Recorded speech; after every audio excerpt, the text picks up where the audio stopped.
back with the yellow shirt and the palm trees, obviously still recording on the same day.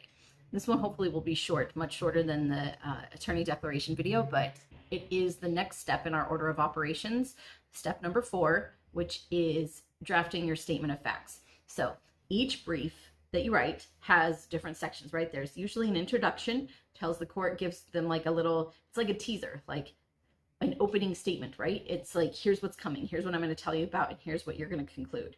The end. Keep it short. We'll talk about that later.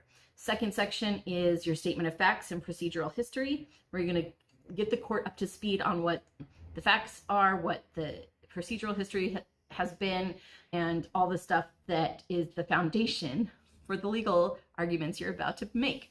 Okay, and then the next section will be your legal arguments, and that'll be divided and outlined in a specific way, which we'll talk about it also in another video, which is our next order of operations.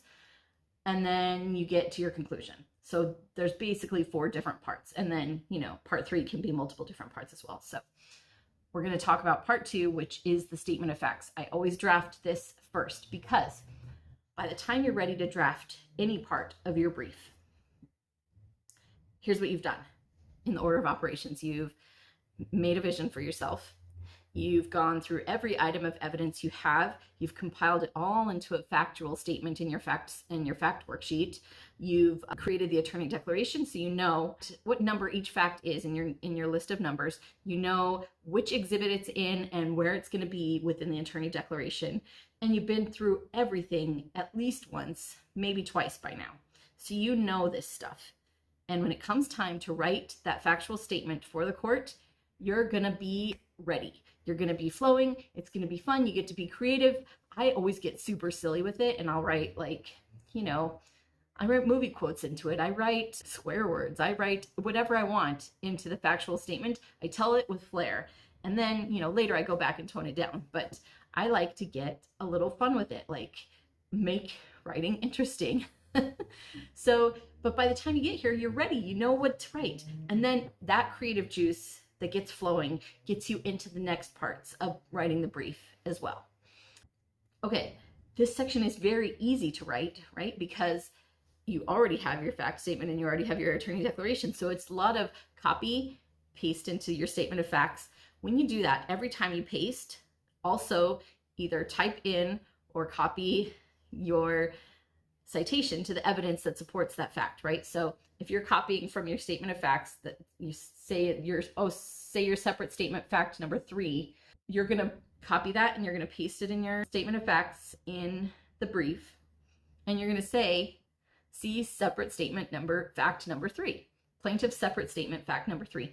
Or if you're going to cite to the attorney declaration, you're going to say, see Bove declaration, paragraph 3, exhibit 4, or exhibit A. I guess we'll do numbers, or we'll do letter exhibits, right? So now your facts are in there, your citations are done. You never have to do them again. And you don't have to worry about going back and putting them in later because you've done it all from the beginning.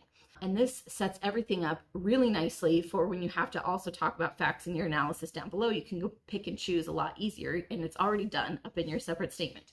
So see, I'm building a foundation upon which each section of the brief gets built. Let's see, what else do I want to tell you about writing the separate statement? There's not a lot to say. You get to just tell the story. Tell a story. Make the court understand why you want what you want. Make the court understand what you want. I mean, always do the clear ask. But this is where you get to tell the court why it matters so much, why it matters to your client that this thing happens. Here's the injustice. Point it out and give the court every reason to rule in your favor. And then by the time you go through that, if you've done your separate statement, you've done your fact statement, you've done your attorney declaration, by the time you do your analysis, you don't even have to look up the facts. You already know what they are. You know what every single thing is that's going to go into your analysis section later.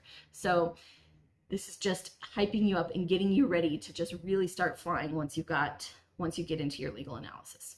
And that's it. That's all I have to say. I probably said more than I needed to, but there it is. Okay, I hope you have a good day.